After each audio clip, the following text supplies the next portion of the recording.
is Tuesday morning. It's 9:19, and in a few more minutes I'll be able to start my day because my late delivery last night, they didn't even start taking deliveries until 9 p.m.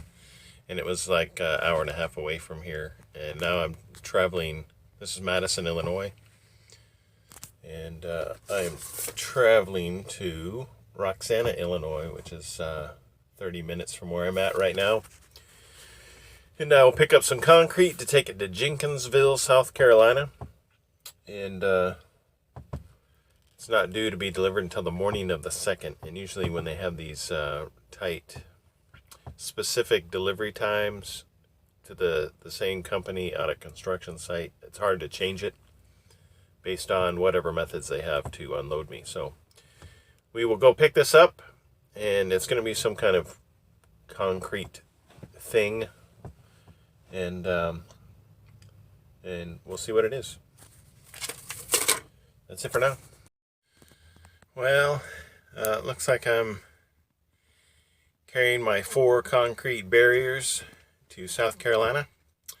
I'm waiting to be loaded, and I noticed they are loading. They have a different loading procedure here again for the same product, and a different strapping method. And oftentimes we secure based on the way that we, the driver, want to secure it. But sometimes we carry these, I guess what you would call specialized products, where the shipper who is loading and this company will also be unloading us at our destination, at which point they have a lot of input into how they want it secured and delivered in order to ensure that it's delivered undamaged. So it's yeah, so once it all gets done, I'll take a video of it, because I got 2 days to get there with no hurry, and I'll have tons of time and very low miles. So we'll see what happens. Or I guess I'll show you once I get loaded in a safe location. I will give you a preview of this new method of securing these concrete barriers. It is about 2 in the afternoon. No, I'm sorry. It is about 4:15 in the afternoon. Maybe that's considered evening. And Central Time, I just entered Tennessee, and this is what I've got. Figured I have tons of time before I go to South Carolina, so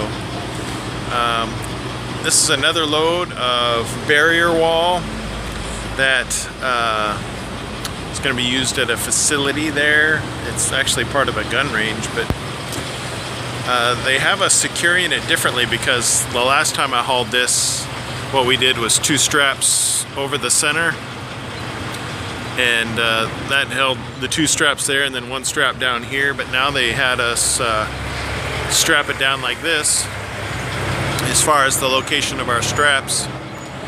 And they also provided their own lumber this time. That's a 2x6, and that's all the way down the deck. They don't want it resting on the corners. They had it specifically set back the lumber so it's not sitting on the edge here, because they don't want to risk blowing out the corners, they said, which makes the customer unhappy with the product. So I don't know if that happened in the past, and therefore, you know, these continual changes of how this is moved. But it's yeah, so far it's handling great.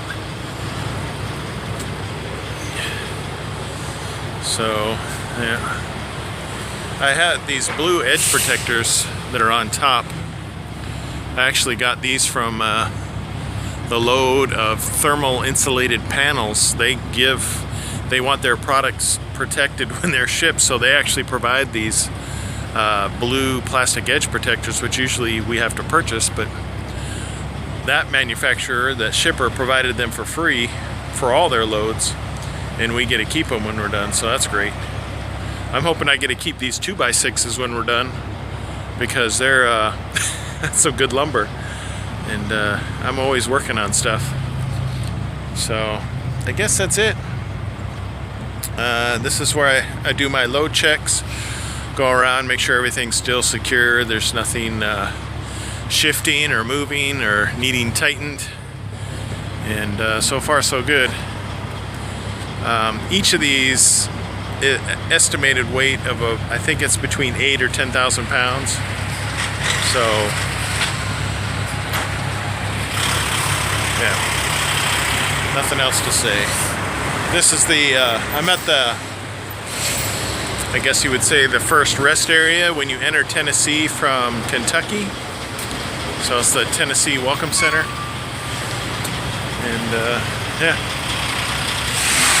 I turned in my truck over the weekend to have a service on it, but it didn't get done. Apparently there's some kind of mix-up on the mileage.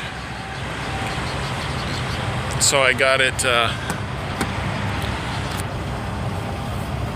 updated, I guess you could say, as far as the mileage is concerned.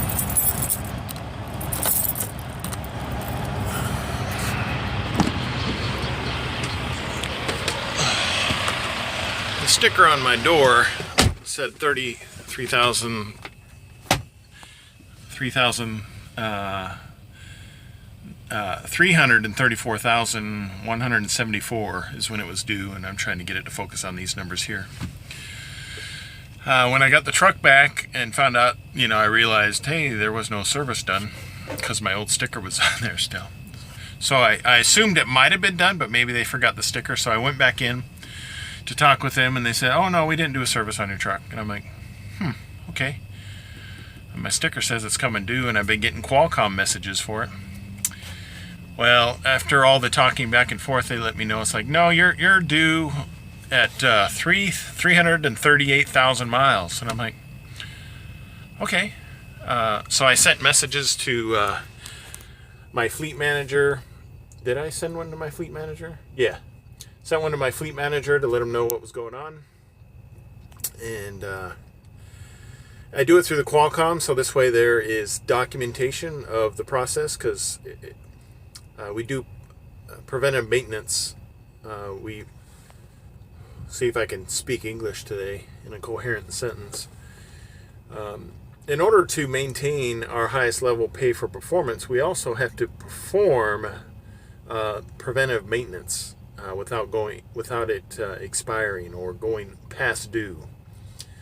So, why is there a second number on there, you may ask? Well, let me explain. I was this morning when my day started, which didn't start until after 9, it was 9:08 a.m. after my 10-hour break, because last night was a late night. I spoke with another Maverick employee while we were at Taco Bell, and he took my number down, my truck number. We were talking. I was like, yeah, I turned in my truck for maintenance, but they didn't do it. They said the mileage was not accurate. And he took my truck number and said, well, I'll send you a Qualcomm message to let you know when it's due. And I'm like, I said, okay. I didn't think he needed to, because I had already spoken with the technicians, and it was given to me as 338,000 with the 3 zeros. There was no, it was dead. That's what they said. My Qualcomm message from him says it's due at 335,136. Very specific. That's when the if I go past that, then it would be overdue. So I'm at, let's see, what am I at? I'm at 332,638. So, I've got a little over 3,000 miles to go. So, well, I guess it's less than 3,000. I think what it's going to happen is I'll end up getting back, if I'm lucky enough, as I do. Well, I consider getting home any weekend lucky. I always consider that fortunate. So if I get back to the Madison yard this weekend, I'll turn it in again for maintenance, and we'll see if it gets done this time. I don't know. So I'll have to do some quick calculations to see when I need to aim to get that done. And if I'm not at a Maverick facility when the mileage comes due, I can.